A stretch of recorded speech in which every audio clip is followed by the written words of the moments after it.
Hi, my name is Lacey Sheldon, and I am a librarian here at McIntosh Memorial Library in Viroqua, Wisconsin. Today, we are hearing from local midwives and doula about the experience of being a midwife or a doula and the experiences that mothers, families, and children can experience in different home settings. We're so happy to bring together a panel of local licensed midwives, and I'd like to introduce them right now. We'll begin. So if you'd be able to, when I say your name, you can wave and say hi. We have given a bit of an introduction before this in our previous class, so we'll keep this a little brief. But we do want people to know that if you'd like to watch the first class, which was on the basics of local midwifery and doula services, you can watch that on the library's YouTube channel, which is McIntosh Memorial Library, Viroqua. Okay, so let's say hi to Denise. Hi, Denise. Hi. Hello. Do you want to say a quick hello, a brief intro, and where people can and how people can get a hold of you? I'm Denise Dorr. I'm a certified nurse and midwife in private practice. I do home births and birth center births in my birth center, which is in Westby. And I have a website which has contact information, phone numbers, and addresses, and that is opendoormidwifery.com. All one word. Okay. That's so great. Thanks for being here today. Yeah. All right, let's hear from Melanie. Hey, Melanie. Hi. Hi. I'm Melanie Martinez. I have a home birth practice here in Viroqua, and my contact information can be found on my website, 13moonsmidwifery.com. Oh, that's so great. Thanks for taking the time to be here today, Melanie. Thanks for having us. And Jen. Hi, Jen. Hi. Hey. I'm Jen Eisfeld. I'm a nurse midwife in full scope practice here in Viroqua, Wisconsin. I practice at the Gunderson Clinic in Viroqua within the family medicine group, and I attend births in Viroqua at Vernon Memorial Hospital. You can reach my clinic, which is the Viroqua Gunderson Family Medicine Clinic at 608-637-3195. And there's contact information on the Viroqua Gunderson Family Medicine. Perfect.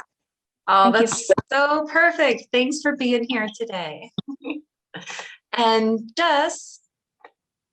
There's Jess. Hi, Jess. Hi. Hello. I am Jess Krieger. I live here in Viroqua, and I work as a doula, mostly with birth and postpartum. And the best way to get in touch with me is I have a website, and it's viroquadoulas.com, and that way you can send me, there's a contact form, but my phone number and email are also on the website. All right. Excellent. Thanks for being here. Yes, thank you. Thanks, Lacey. Absolutely. All right. So with this panel of midwives and doula, we're going to talk about the experience today, which I already briefly described. We are going to begin with the first topic, which is the experience of midwifery service for birthing at home. So I think this would be for Denise and Melanie, but of course, the midwives are speaking from their experiences. So let's hear from the group, please, about the experience of midwifery service for birthing at home.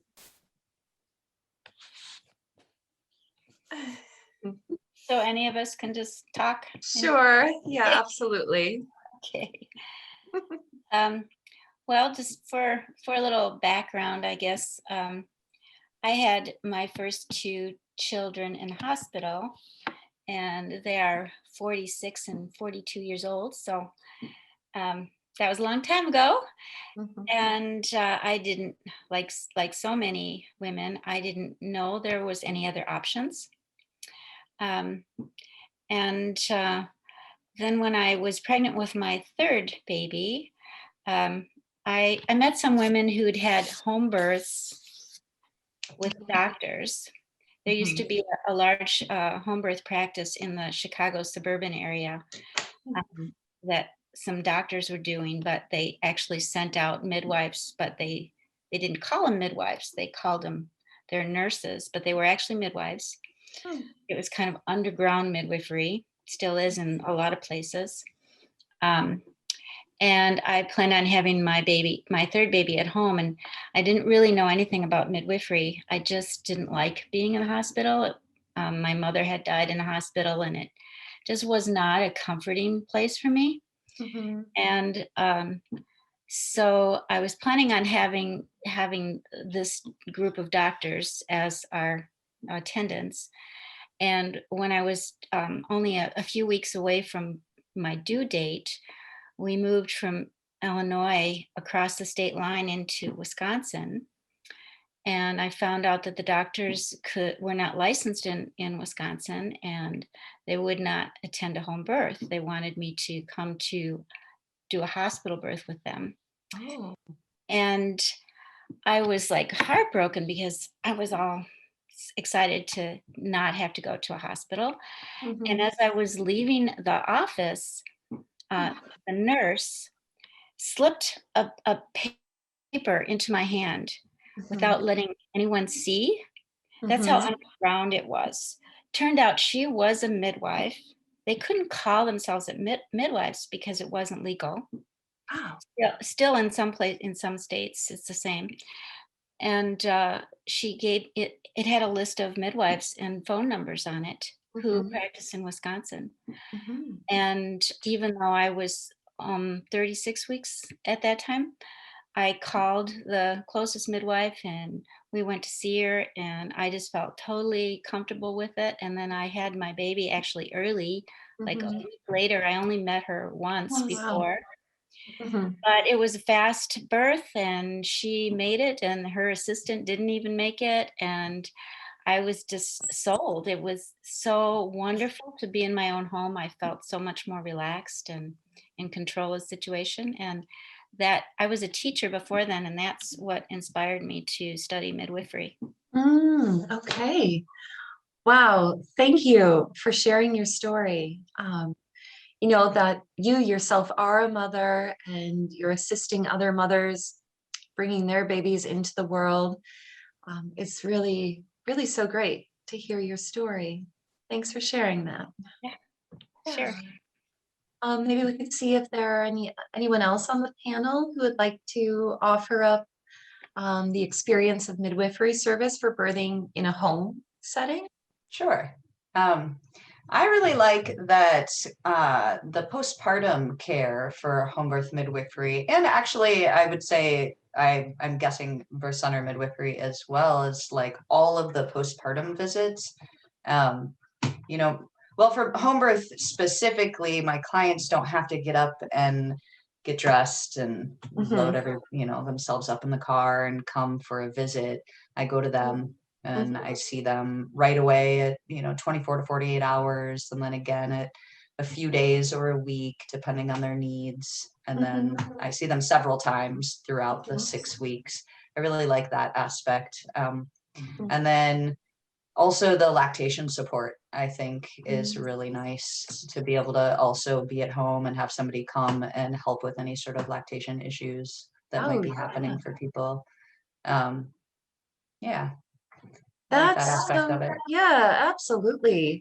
I mean, something that I've heard, and we all know, is that the babies, they don't come with necessarily like a guide, right? Right.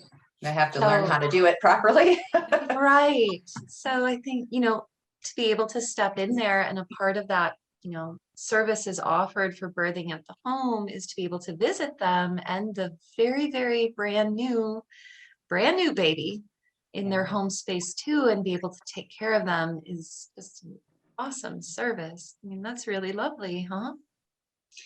That must be enjoyable. It is enjoyable. I also like the aspect of being able to have a little bit longer prenatal visits You know, sometimes I have a slower practice, so I do have the time to, you know, put in a whole hour, or, you know, sometimes it can be a little bit more, but, and really kind of dive into deeper conversations and get to know clients a little better. I like that aspect of home birth midwifery as well. That's so sweet. That's awesome. Yeah, I guess my thoughts go to what can a woman expect, you know, from giving birth at home? I mean, I'm sure they're pretty well, or in a birthing clinic, I'm sure the parents are, you know, well informed about what they need to have on hand. Is there anything that you'd like to elaborate on with that aspect of it? There's definitely less potential for intervention when you're at home. You don't have really the interventions. I mean, we do carry equipment for IV and managing hemorrhage and so on and so forth. You know, anti-hemorrhagic drugs and oxygen and resuscitation equipment, but we don't have the option of offering pain relief. Well, you know, medicated pain relief. We can't do like epidurals or anything like that. So there's certain interventions. Or I was really excited to hear Jen mention that you don't have to have continuous monitoring in the hospital. That's really cool, because that's another aspect that you know, can be a little different. Is we do intermittent auscultation, so we're listening, you know, every half hour or so. Melanie, any other thoughts on people who choose to use birthing pools at home?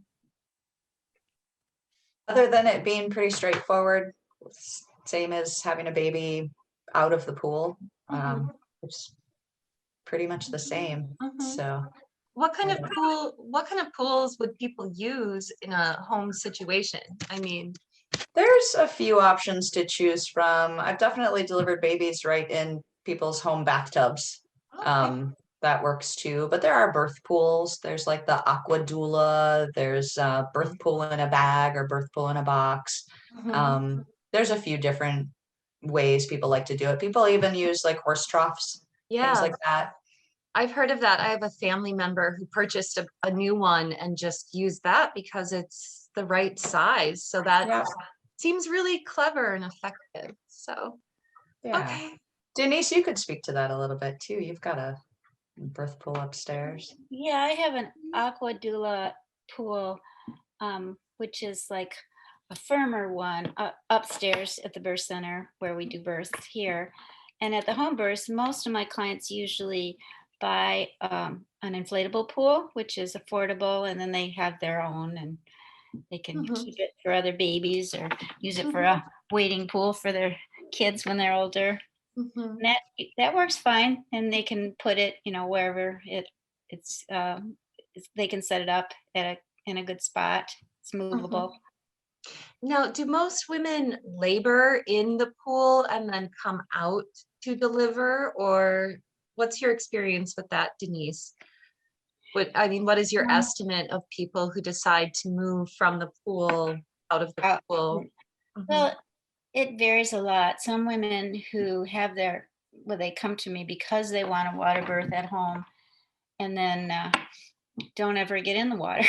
And then some women sound like during prenatal care, you know, during our visits, aren't really interested in water, and then when we're working with them in labor and we offer it, they get in and they don't want to get out.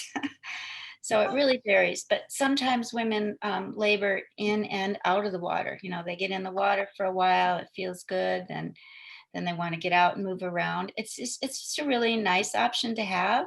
And you know, if they want to stay in the water during the delivery, if everything is normal, there are certain reasons why we might have a woman get out. But if everything is progressing normally and they decide to stay in, then they can stay in and have the baby. And like Melanie says, the baby comes out in the water. And then we bring it right up out of the water. And Oh, wow. All right. Yeah, really, you know, I think what I'm really gathering from that is so important, just to stay in that moment, and whatever, is feeling right is the right option, whether in the tub, out of the tub, in and out of the tub, as the person will, right? Thanks for mentioning all of that, Denise, and helping to answer some of my questions. And also with the pools, I believe, and transitioning into the second topic of the experience of midwifery for birthing at hospitals, Jen, I think you mentioned that there are some options for women to labor in water. Is that right? Could you talk more about that? Yeah, thanks for the question. Hi, everybody. Thanks for hosting, Lacey. And I'd actually like to say the language that you'll sometimes hear folks use would be for laboring might hear the term hydrotherapy, and for birthing in the water, so the baby's coming through your vagina, through your vulva, into the outside world, then we use the term water birth. Oh, okay. Kind of maybe two separate things in some people's minds. But I'd like to add that we absolutely positively, I offer water birth as an option, not quote unquote just laboring in the pool, but also birthing in the pool. So in that conversation with hospital-based midwifery, I see here in Viroqua at the Gunderson Clinic. I'm part of a family team, my family and doctors. I'm the only midwife here. We birth right next door in the hospital at Vernon Memorial Hospital in Viroqua. Hospital-based midwifery, what does that look like? That is a really broad question. Probably, what does home birth midwife look like, or what does it look like, to be a mom? Different experiences. Is a nurse midwife and as a hospital-based midwife, I suppose it might be said that sometimes the scope of patients that I take care of might be a little broader, but I think that depends on each of us individually, where we live and where we're working. Speaking from my experience, women who are seeing me prenatally, then we're planning on birthing at the hospital across the way. Expect in the hospital to have labor support, and that might look a few different ways. That might look like a registered nurse being with them. There's a registered nurse who's assigned to just be with them, provider with them as well. So myself as a midwife, or perhaps a family doctor. In terms of providing hands-on bedside labor support, my experience is that varies widely with each pregnant person and with what she and their family wants. I have some families I take care of who really, want us in their eyes, together, hours on end. And then I have other families who all the lights are turned off, and I walk in with a flashlight and I poke my head in every now and then, and I poke my head out.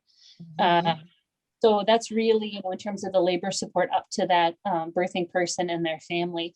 In terms of services offered at the hospital, vaginal birth, offer the option, I think I mentioned this the other day, of laboring and birthing vaginally after cesarean. Water birth, I mentioned that as well. I'm trying to think of other things that might be more unique to the hospital than what others have mentioned. Oh, thanks, pain relief. In terms of psychological pain relief, as was mentioned by other folks, there's, when we think of labor, unfortunately or fortunately, probably one of the things that comes to mind for many families is that idea of pain and labor.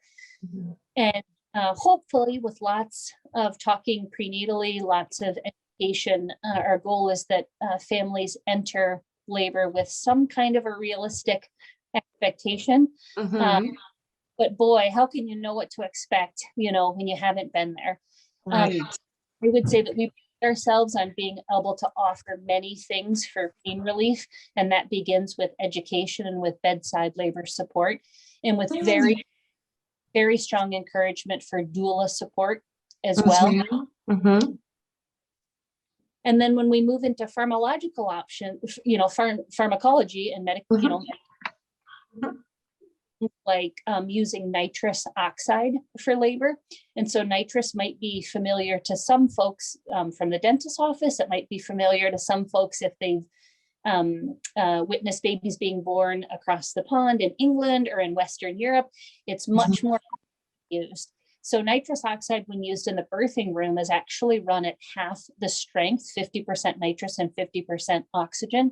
50% of what it's used in the dentist office. It's wonderful. It's really short term, short acting. It's in and out of the mama really quick, and it's totally controlled by the mom. So she holds the mask to her face. She inhales when she needs it. And she takes the mask off. I can't control it. Can't control anything. And it's a nice short term, get us through kind of a tricky sort of a place. Knee pain medication, which might be familiar to some folks. And then what some people are familiar with would be a block in the back or something like an intrathecal or epidural pain. In the United States, when people think medicine, they definitely think of an epidural, and it's a very, very common procedure for pain relief in other facilities. We work very hard to use it as a tool in our toolbox, but it's not common practice for our patients. But it's great to have that tool in our toolbox. Surely. And then I guess the other things I could say about hospital birth would be, as someone mentioned thanks Melanie for bringing it up again. We do not require, mothers are not to have a labor on admission, an IV on admission to the hospital, nor are they expected to have continuous monitoring. For the healthy mom, that's not the expectation, but certainly there's situations that would be considered appropriate. Don't restrict eating or drinking in labor for the mom. Again, there are situations that might change, but that's not there. Yeah. And then in terms of how long does mom stay after the birth, that's of course a little bit different because she's not in her house, so she's going home afterwards. That's really cool in my experience. So I've had women in their families stay as short as 4 or 6 hours. And then I've had women stay for days and days. And that's dependent upon what she needs, what the baby needs, for follow-up. And then once discharged from the hospital, we see mom and baby together as a dyad or as a pair. And I see them every 48 hours until that baby is back up to birth weight or until it says, I'm done, I don't need your help. So sometimes that's maybe just a single visit, 48 hours later, or maybe it's a second visit. But as Melanie said, that breastfeeding is super tricky. Do you want to talk a bit about that, Jen? Wow. Yeah. Boy, so that I spent a good probably today's Monday. So I was in clinic today and I saw patients, and I probably spent 3.5 hours today in breastfeeding support. Wow. Day-old baby and a 5-day-old baby. And then another was a 2-week-old baby. Sometimes it's just really easy, and those babies come out and it's as if, they've read the book, if there's some magic book, Right. And maybe 4 or 5, there's probably just an ease, for everybody. But if born a little bit early, if her or his anatomy is maybe just a little different, if mom's a little nervous or anxious, and who isn't. And breastfeeding, when we're using our bodies, when we're using our breasts and our nipples to breastfeed our babies, and it's the first time we've done that, wait, there's a big learning curve there. This is a part of our body that up until that time has never been used for that purpose. So to instantly wrap your head around this part of your body getting used for something new and different, tricky.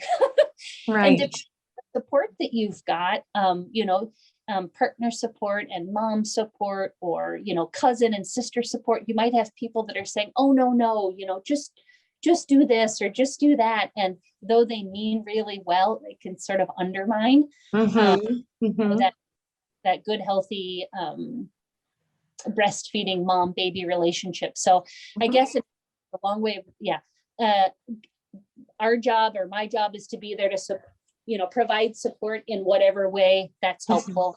And that could be nipple shields, that could be pumping and feeding your baby, that could be using donor milk for a variety of reasons, mom that don't lactate for a variety of reasons.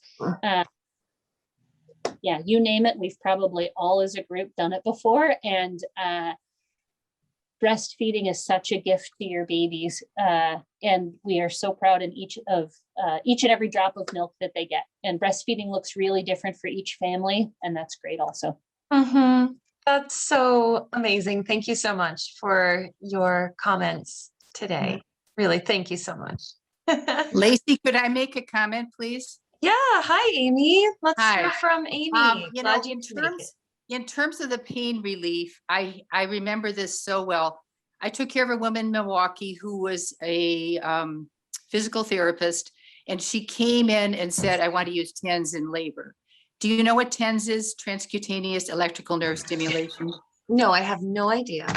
Okay, well, it's something you put little electrodes on and you get a little stimulation.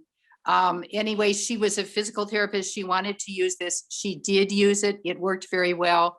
You have to move the electrodes down as the head moves down. It's usually the pressure of the head that causes discomfort.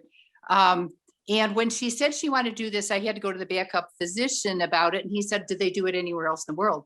I did the research. They were doing it in Sweden. And he said, okay, if they're doing it in Sweden, we can do it here. And it was just a fascinating experience. I actually wrote most of my master's degree on TENS use in labor. And the thing about it is there is no downside to the baby. The mom might have a little irritation on her skin, but there's no downside for the baby at all. So I would just like to mention this. I've only seen it done once, but I think it would be a wonderful thing to have people more aware of it. That's So, a great mention, Amy. I've seen it a few times and it works really have well. you really? Yeah. And who's saying this, Michelle? This Jen. is Melanie. Melanie. Okay. Yeah. I had never heard of it before. And, you know, this is years ago that I did it, but I was very impressed with what it did. It also is interesting to note that my mother, in her last illness, that was the only thing that helped her. She was on oral medications, but the TENS unit gave her comfort at the end. And I'll never forget that. Wow. Thanks for mentioning that, Amy. You're It welcome. seems like, Melanie, you've seen that in a more currently. Amy's experience was, previously, and you've seen it currently, huh? Yeah. There's people that have their own TENS units for even just general like back pain or, various different like aches and pains, and they work well. So they definitely work well in labor too. Okay, great. Good. Glad that we touched I'd love on that. to talk to you more about it sometime, Melanie. Yeah, seriously. And I think I've seen you around town. I'll grab you sometime. The other thing I'd add about the TENS units is in the recent, probably maybe 5-10 years, they're available to purchase, as Melanie mentioned. She has clients that use them. You can buy them over the counter. So it used to be, it was considered a piece of durable medical equipment, DME. So you needed a prescription for it, or you had to access a therapist, or you had to buy it from a medical supply company. And now I bet you could go on Amazon and find 5,000 of them. I need to buy them at Walmart, here in town. Okay. Probably, if you get what you pay for, but they're very, very widely available, as Melanie mentioned, for a wide variety of, aches and pains. Folks use them for all sorts of reasons. Oh, so you've also seen them before in this application? Yeah. Okay, great. Well, thanks, Amy, for leading the group into a conversation. That's awesome. Let's hear from Jess. Let's hear from the doula, Jess. Hi, Great. Jess. Hi. We're so glad you're here today. I am too. Thanks for having me. Yeah. So last week in the last class, we got to hear a lot about how you feel about being a doula and the different services that you offer. And I think we just really like to be able to cover those thoughts with you again as we explore the experience of doula services for birthing at home, in clinic, at hospital. What's your take on it? Sure. So usually families will get in touch with me at some point in pregnancy. Sometimes that's 6 weeks pregnant. Sometimes that's 38 weeks pregnant, and they're hoping maybe to still hire a doula. I will say earlier is always better to book a doula, because at least for myself, I'm usually booked. So because I only do so many, anyway, so it's better to call early even if you're just looking to explore it and you want to have a conversation. So essentially someone will get in touch with me and I offer, we'll talk for half an hour about, what my services are. And, we go from there, and usually someone will hire me, and then we'll meet. I like to try to meet at least twice with someone. Sometimes that's over, video chat right now, but, ideally in person. And depending on where they're giving birth, or their first baby or their fourth baby, then the services are going to look a little different. Sometimes I've had families who are having a home birth, but they have older children, and they mostly want help with somebody capable and responsible to come help them with their kids, who also knows how to cook and maybe make them something to eat after they've had their baby, and they find that really valuable. Or sometimes it's a first-time family who's navigating, a hospital birth, and they really like their provider, but they have just a ton of questions about what does this mean, and what's this test I might be getting at this week, and they want a lot. Generally, folks that have hired me want a lot of support on comfort measures. But I've also just as equally had clients that we usually talk about, especially, if they're giving birth in the hospital, we'll talk through all those options that like Jen talked about. Like, here's all these non-pharmacological comfort measures, and then here's some other things that will be offered. And, we kind of talk through all those options, and we try to get a sense of, where someone may land. But of course that may 100% change at any point. And as a doula, my job is to support the family, whatever they end up deciding they want to do, and what support they need in that moment. It's not up to me to say, well, remember you told me you didn't want to get an epidural and now you want to. You're right. I definitely would never say that. Right. So but at the same time, if they have questions or they want to pause a little bit and have some time, rarely is there an emergency. So sometimes having a doula can just help to sort of bring that calm and peace of mind, regardless of where somebody's birthing. So that's generally, and so I'm on call just like a midwife would be at a certain point, and you're my client, and I'm available day or night during that time. And then families decide when they want me to come. And sometimes that might be early labor and I'm sleeping on their couch and just hanging out. And then they decide they want to head to the hospital, and we meet there. And then I stay with them for the duration of their birth. So that's part of it too. It's staying for the duration of labor. And so sometimes that can be multiple days. And in that case, I usually work with another doula, and I might call somebody else in, and we may change shifts. And then in the postpartum, just staying with a family for at least a couple hours usually. Although I've also had families where it was clear that they were ready to be by themselves, bonding with their baby, and I slip out the door and we talk the next day. So really, I think that intuition and just kind of sinking into, I've seen a lot of different things, and it's just sort of deciding in the moment, what feels good and what sort of, there's often a lot of nonverbal cues that I can pick up on, and observation. So I can kind of decide. And then, in the postpartum, so doing postpartum doula work. So that would be then going into the home after baby's born, and usually staying for 3 or 4 hours in a shift and helping with breastfeeding. It might be helping with cooking, light housekeeping, just really normalizing the experience. I mean, a lot of people don't have support afterwards. Luckily, I think the Viroqua area, meal wheels are super popular. We have quite a bit of built-in support, but not everybody has that, certainly. And it's also sometimes nice to have somebody who's not intimately involved with your family, because unlike friends and family sometimes, who can be really opinionated, like Jen said, for better or worse, You know, as Mhm. a doula, I'm really there for, you know, informational support, unbiased, non-judgmental. You can tell me anything.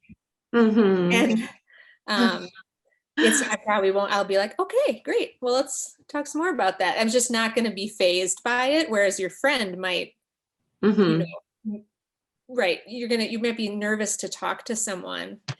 Mhm. So anyway, so I feel like a doula can really provide therapeutic um, touch that people are looking for emotionally and physically in sort of exactly this non-judgmental way. So Yeah, yeah, I'm very. excited Good. about- That's awesome. You know, so full spectrum, I think, is some of the terms that you had used Yep. before. And as I hear from the other midwives too, about how full spectrum really the services are. And I've learned so much from all the wisdom that has been shared here about, you know, how the process really begins so early on and then carries up to the event of labor and then of birth and then that postpartum care as well. It's really so full spectrum. Very amazing. The word coach keeps coming to my mind, but it seems like there's just so much more um, than beyond, you know, our thoughts of the coach. Mhm. It was interesting with the word doula. I don't want to put you on the spot either because, you know, but do you know the word doula and where that derives from or where that? Yeah, it's actually a really good question because the meaning of it, it's a Greek word that actually means slave or servant. So there's actually kind of a movement to stop using that word.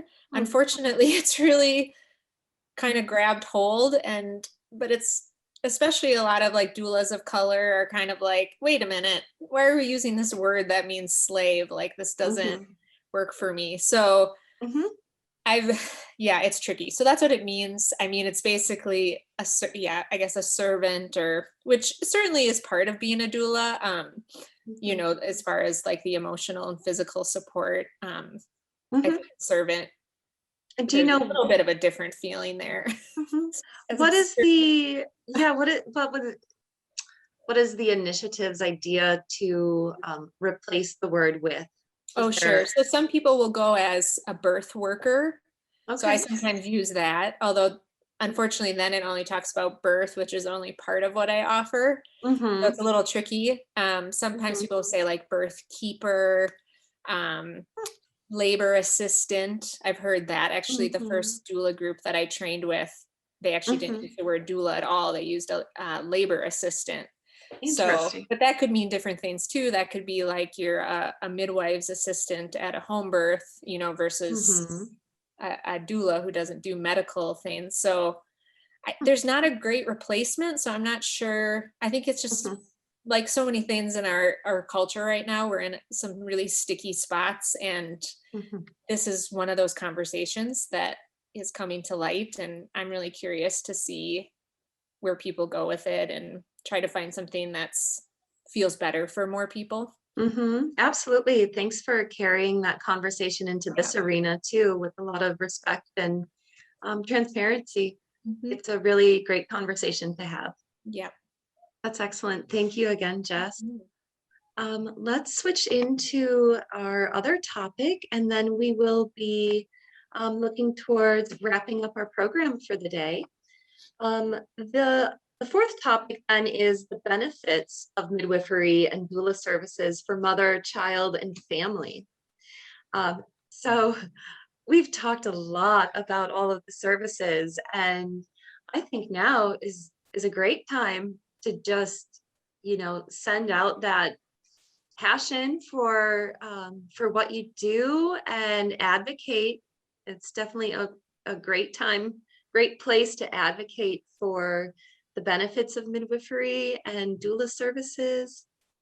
If anyone would like to hop in on that, and also, you know, any final remarks or thoughts that you'd like to leave people with. I think some of the benefits for having midwives and doulas are really the added support. You know, it definitely, I feel like doula services and midwifery services, we really get to know our clients pretty well and just offer a different level of support. Um, you know, more of like a deeper bond and like trusting relationship. Yeah, certainly. Absolutely. I think one of the really important things that allows us to give that added support is that we have the time, more time, and take more time with each client or patient, because that's built into midwifery care. Whereas, you know, if you're a really busy doctor or OB seeing 15 people a day or more, you don't have the time. And the model, the medical model of birth is quite different than the midwifery model of birth, where with our clients, we spend time with them through prenatal care, through the birth, through postpartum care, and also many of us take care of the newborn too. So there's that continuity of care, which is quite different than the medical model of care, which is you might see different doctors or OBs for prenatal care for very short visits and not see that same doctor for the delivery, and then see different people for postpartum care and for newborn care. So the element of time is really important. And it's one of the reasons why midwifery care has been shown to improve outcome. And it's also why there's a big move to expand midwifery care to help lower the maternal and infant mortality rates in our country. Yeah, you'd mentioned that last time, Denise, too, and really such a pleasure to hear from you and all of that experience and wisdom that you have, and just really a lot of appreciation for the time that you have been giving throughout your life for this. You know, it's really incredible. And on that note, too, it just Lacey, makes could I me- say something before you switch topics? We're not quite switching the topic okay. quite yet, but yes, absolutely. I was just going to say too that, you know, it makes me have such an appreciation that there is a woman practicing midwifery at a local hospital setting. And that just is like, that's just so incredible. So I wanted to see Jen, if you wanted to had any thoughts there as well. Well, thanks for asking, Lacey. So when I think of the benefits of midwifery care, I hear exactly and I echo what Melanie and Denise are both saying. I would add, in addition to that, that nurse midwives as well, and I am not negating CPMs. I just that experience because that's not my experience. But within our healthcare, we can be that person that helps you navigate the healthcare system. So we do primary that I've seen you for your annual exam. It might be that I've seen you for contraceptive care. It might be that I've seen you for something else since you were, 14 years old. Got you in. And conversations that feel kind of tricky for your family, and then we get to know each other, and I get to take care of you prenatally, or I help you find the right person to help take care of you if you've got a thyroid that's acting a little off or wonky. I think at the heart of that, just as Denise said, and just as Melanie said, it's relationship, and it's building bonds with people. It's that seeing that person as the person that she is within her whole family, within her community, and then also seeing as a mom that she's the gatekeeper for her family's health as well. And mom is doing well, she's going to take better care of her children, and her family is also going to be able to seek healthcare, and that feels really important to me as well. Yeah, amazing. About that, yeah, just that we provide lots of other services in addition to pregnancy and birth care, which is than what's thought of. Yeah, absolutely. Midwives, midwifery making a difference in women's lives. But as Denise points out, Denise was pointing out that it can make a difference when so many lives are affected in positive ways. And as Jen just mentioned, the woman being the gatekeeper for her family's health, like it just really makes my mind expand to think about all the rippling positive effects of supported labor and birth and pregnancy. It's great. Amy, did you want to? Yeah, I'm just Okay. plugging in the phone. Hang on just a second. Okay. Sure. Okay, first of all, I just want to say that as I thought about what we had discussed last Thursday, and Denise saying, talking about the increased infant and maternal mortality in this country, it's a huge issue. It's more people of color, but it's probably more than just that. And what I really remember strongly is in Scotland, where I did my initial midwifery program. In the whole year I spent there, 1 month was district. Now, district was public health. So I was going and doing home visits, and they did actually occasionally do home births. It's a long story, but they didn't call me. I didn't have a car. I lived way out in the middle of the country. And so I always felt that was something I needed to include in my education once I get back to the States. But I do want to mention that the normal thing in Scotland, of course, was to have a midwife with you when you were in labor, unless there was a problem, and then there would be a physician. But also you often went home in 48 hours. It's just how the program worked. And you were visited for the first 10 days. So you could see what was going on with the mother, see if the baby was jaundiced, anything that was going on that was untoward, you could check it out. And that does not happen in this country. And I think a lot of times mothers and babies fall through the cracks because it doesn't happen.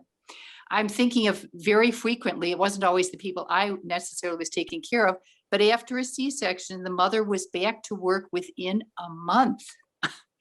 In Scotland, there was something called a maternity benefit. And for the first at least 6 months after you had a baby, you got a small amount of money from the government, and it would encourage you to stay at home with your child. Anyway, I think that's real important. It's one reason that midwifery care leads to better outcomes. Mm-hmm. Okay. Thank you so much for sharing those thoughts, Amy. It's really interesting, and I also think excellent to know what's happening around the world in different places as far as midwifery goes. So thank you so much for adding your thoughts there. Yes. Let's see if there's anyone else on the panel who has any other concluding thoughts or would like to add to the topic of the benefits of midwifery or doula services. Yeah, I'll just add real quick. I feel overall it's been studied that having a doula attend a birth in general, usually people will rate their experience of childbirth more positively, regardless of whether they were able to follow their birth plan perfectly or they had a vaginal birth or an abdominal birth. They tend to rate that experience more positively, which I think is a wonderful thing because it's so much about what the midwifery model of care, that forming that relationship, that continuous care, really getting to know people in the family, and also just being someone that they can really talk to and feel heard. And I think that regardless of how really anything, but particularly a big transition in life, if you feel really heard and seen during it, even if things didn't go exactly how you had hoped, because we can't control everything or anything, you can still really feel that you were held and seen. And I find that really powerful, especially as people move out into the world and exactly like Jen was saying, being, the head of their households and maybe having more children or integrating into the community. And like what Amy was saying, all these things that are integrated as far as, in our society, that some places that we're lacking in the United States big time. So, maybe doulas would be less important if we had some of those things happening, but I see like that they're really a part of the healthcare system in a way that is kind of filling in that relationship piece that is often lacking. So, yeah. Thank you for your thoughts. So great. Do you think doula-ing or doula services is something that you'll want to continue to provide throughout your lifetime? Is that something that you know right now? Yeah, I think so. I mean, I started working as a doula. I got invited to a friend's birth when I was in college. She was having her second baby at home, and I was 21 years old, and I just turned 41. And I don't know how I lucked out with that, because it was just like this amazing experience. And I thank her every time. I just feel like, wow. Anyway, I was just such a little baby back then. But anyway, so I feel like I'll stick with it. I've certainly, it's ebbed and flowed over the last 20 years. But in some ways, I feel like as my own two children are growing up, I have a little bit more, it's emotionally heavy at times work. And so in some ways, I'm hopeful that, as my kids are getting a little older, it's become slightly easier in some ways, but yeah. Thank you for sharing your experience too. It's very, very valued. Thank you. Are there Well, I just want to thank you ladies for allowing a strange guy to crash your discussion. I'm Dan, I'm Amy's brother. I live in Philadelphia. The beauty of Zoom is that it stretches geographically. Yes, And absolutely. I would say if I were an expectant mom, I'd like to live in Viroqua because there's clearly a wealth of talent here to, provide a woman in that position with the kind of assistance that could be helpful to her. So thank you very much. Absolutely. Thank you for your May I add something, participation. Lacey? Yes, ma'am. My brother is married to a retired doula. She's a teacher and a retired doula. So I'm sure she's been very interested to hear what Jess has to say. Oh, I'm sure. Absolutely. Well, thank you again. Thank you for your comments, Amy. And thank you, Brother Dan, for being here today. So lovely to have you both on board. Well, if there are any other questions or final comments from the audience. Great. Well, I think that brings us naturally to the close of our class today. I just want to again say thank you to everybody for your attendance today, and a big thank you to Vernon Communications Cooperative for playing this video on their TV channel as well to reach many people. And to remind everyone that March is National Women's History Month, and the library has been acknowledging that. And we look forward to the rest of the year with our all ages year-long program entitled Creating Community Beyond Biases, Library Resources, to acknowledge different histories, heritages, and awarenesses of the month. So thank you again, everybody. I hope you have such a wonderful, wonderful spring. Thanks, Lacey. Thank you, Lacey. You've done a really good Thank job. you. Thank you very much. Thank you, Lacey. Absolutely. Goodbye, everyone. Bye-bye. Bye.